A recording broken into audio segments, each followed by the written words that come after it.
Hi, I'm Jen Gallacher and welcome to a Jillibean Soup tutorial. Today we're going to make some 3D boxes. These would be great for wedding decor items like a wedding shower or a baby shower. And we're going to use some stamps and dies from Jillibean Soup as well as some pattern paper from Jillibean Soup. So the first thing that you will need is either a manual or digital die cut of some box form. And I'm using one that forms this cute little box like I showed you. And then you just need to fold over the pieces based on the folds. And if you have a nice die set, they'll have these folds ready for you to go. I always crease them again, just to get the perfect crease for my project. All right, before we go any further, we're going to do some background stamping. And I have a lot of different stamps that we're going to use on today's project. And if you have any questions about which stamps I use, they will be in the description below. So for my stamping today, I'm going to use a Versamark ink stamping pad, and I'm actually going to use a Misty stamping tool. You can just use whatever kind of stamping system that you have, whether it's just clear blocks or whatever you want. Then I'm using a couple of different stamp sets today. The first one I'm going to use is this floral piece right here. And we're going to do some just tone-on-tone stamping, which is why I'm using my Versamark stamping pad. So I'll just pick that up, and then I'll use that ink pad and ink that up really well.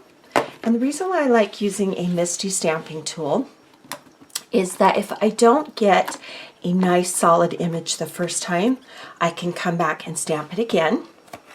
Now you can clean your stamp in between, or you can just place it in the next spot.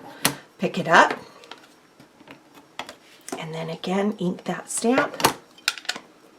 So we're basically creating two sections of this pretty floral, and I'll show you up close what it looks like. So I double stamped this floral piece.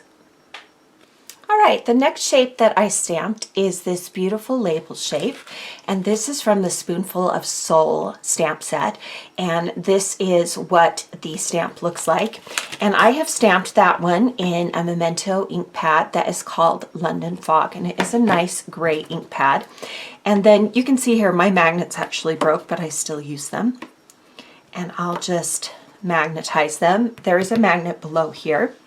And then from this same stamp set, we're going to use the word congrats. So don't be afraid to mix and match your stamp sets to get a look that you want. And we are going to stamp the word congrats a little bit more on the left side, so it's not perfectly centered. And again, we're going to pick that up, and we're going to use that London Fog to ink that stamp. Just press firmly.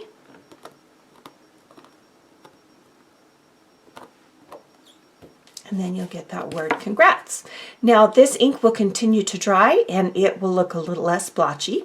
That is the kind of ink that we are using for this. All right, so we have our stamped box and we have our stamped label. To the very bottom of the front of the box, and how I determine the front of the box is the fold will be in the back. So the front will be this piece here. But to the bottom here, I have a 3/4 inch strip of pattern paper. Now this pattern paper comes from our 6x8 paper pads, and this is the dots pad, and this is the teal color. And I picked a cardstock that matched that teal color. Then on top of that, I'm going to add this congrats label stamp, and I will center that right in the middle of the box front. We're starting to build this box front. Now for the next set of stamps, I use this beautiful butterfly stamp, and I use two different leaves. I use this solid leaf here, and then one that is almost more like a fern. And what I loved about this particular stamp set is it has coordinating dies. And I stamped these in kind of an olive green color. So we're going to do some layering with these. Now for smaller elements like this, I like to use glue dots, mini glue dots. And I'll just add one or two. And we'll start building a little cluster of leaves here. So I try to use a couple different kinds of leaves. I think that just looks a little bit prettier. And then I'm going to add a paper flower. This is just something that I found at Hobby Lobby. So you can mix and match things. And I find that glue dots really work well here. So I'll just put a couple right in the center of that leaf cluster and kind of mush them there. And then take that paper rose and stick it in to that glue. And we don't want to cover the word congrats. And then I have another leaf that I want to add now that I have my paper down. I've created just this really pretty cluster. Now to finish this off, I'm going to add a couple of enamel dots. And these are from the Spoonful of Soul collection. And you can see that there are also hearts if you'd rather use hearts. And we'll just put them on here. To assemble a box like this, I suggest double-sided sticky tape. It's just a little bit stronger. And I've added a piece of tape to the flap here. And then what you need to do is you need to make sure that the flap measures up so that dotted line continues perfectly around. And then I added tape to both of these sharp points. And as we turn it over, what I'll do is to make sure that I get that tape to stick is I'll just use something and I'll kind of press inside that box so that that tape sticks.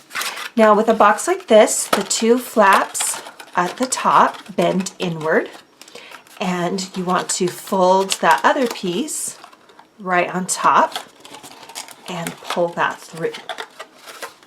Now to finish up this cute box, we're going to use some striped ribbon.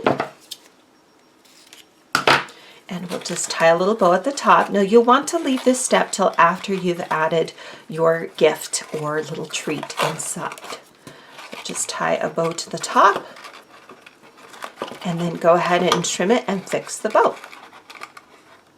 So here are our little party favor boxes. I suggest that you do them as a batch, so you die cut all your background pieces, cut all of your strips, stamp all your pieces, and then add each element in a row, and this makes the process go a lot more quickly. Again, for the supplies, look at the video description below and visit jillibeansoup.com for additional inspiration.